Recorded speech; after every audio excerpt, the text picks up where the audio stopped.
Firman Tuhan Harian. Apakah pengertianmu akan kebenaran berintegrasi dengan keadaanmu sendiri? Dalam kehidupan nyata, engkau pertama-tama harus memikirkan kebenaran mana yang berkaitan dengan orang-orang, hal-hal, atau benda-benda yang pernah engkau temui. Di antara kebenaran-kebenaran inilah engkau dapat menemukan kehendak Tuhan dan menghubungkan apa yang telah engkau temui dengan kehendak-Nya.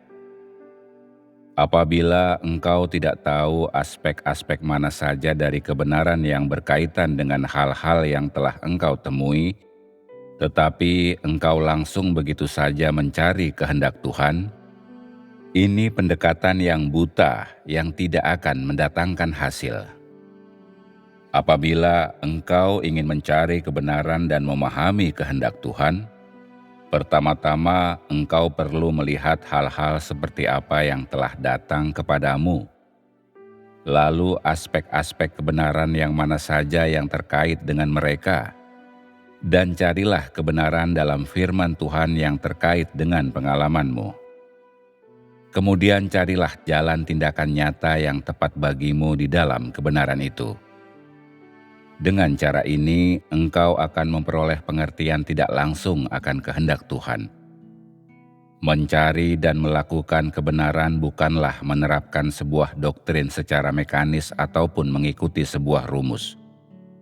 Kebenaran bukanlah hal yang bersifat terumuskan, juga bukan sebuah hukum. Kebenaran tidak mati, tetapi hidup. Itu adalah sesuatu yang hidup dan merupakan aturan yang harus diikuti makhluk ciptaan dan aturan yang harus dimiliki seorang manusia dalam hidupnya. Ini merupakan hal yang harus lebih engkau pahami melalui pengalaman. Tidak peduli berada pada tahapan mana pengalamanmu, engkau tidak bisa dipisahkan dari firman Tuhan atau kebenaran, dan apa yang engkau pahami akan watak Tuhan dan apa yang engkau ketahui tentang apa yang Ia punya dan siapa Ia, semuanya itu dinyatakan dalam firman Tuhan. Semua itu terkait erat dengan kebenaran dan terhubung dengan kebenaran. Watak Tuhan, lalu apa yang Ia punya dan siapa Ia dengan sendirinya adalah kebenaran. Kebenaran merupakan perwujudan yang autentik dari watak Tuhan, juga apa yang Ia punya dan siapa Ia. Ini menjadikan apa yang Tuhan punya dan siapa Tuhan itu suatu hal yang konkret dan secara terbuka menyatakannya. Secara langsung hal itu memberitahukan kepadamu tentang apa yang Tuhan sukai, apa yang tidak Ia sukai, apa yang Ia ingin engkau lakukan, dan apa yang tidak Ia izinkan untuk engkau lakukan, orang-orang seperti apa yang Ia benci dan orang-orang seperti apa yang Ia kasihi. Di balik kebenaran yang Tuhan ungkapkan, orang dapat melihat kesenangannya, kemarahannya, kesedihannya, dan kebahagiaannya, juga esensinya. Ini adalah pengungkapan dari watak-Nya.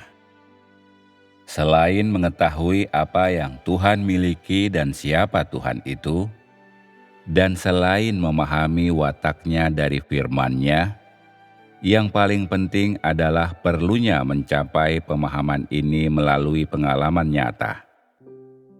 Jika seseorang menjauhkan diri mereka dari kehidupan nyata supaya mengenal Tuhan, mereka tidak akan bisa mencapai hal itu.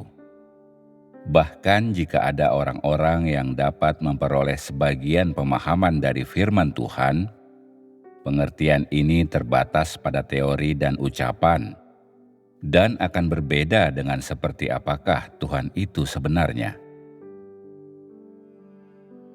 Apa yang sedang kami sampaikan sekarang semuanya berada dalam cakupan kisah-kisah yang tercatat dalam Alkitab.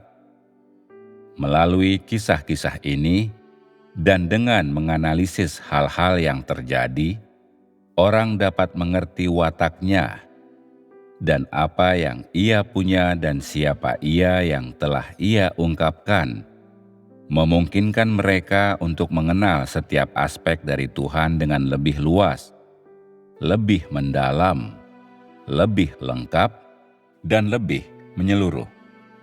Jadi, apakah jalan satu-satunya untuk mengenal setiap aspek Tuhan adalah melalui kisah-kisah ini? Tidak, tentu saja tidak.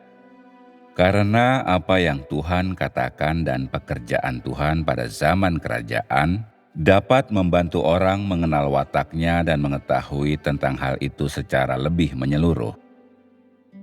Akan tetapi, menurutku lebih mudah untuk mengenal watak Tuhan dan memahami apa yang Ia punya dan siapa Ia melalui contoh-contoh atau kisah-kisah yang tercatat dalam Alkitab yang sudah dikenal orang-orang.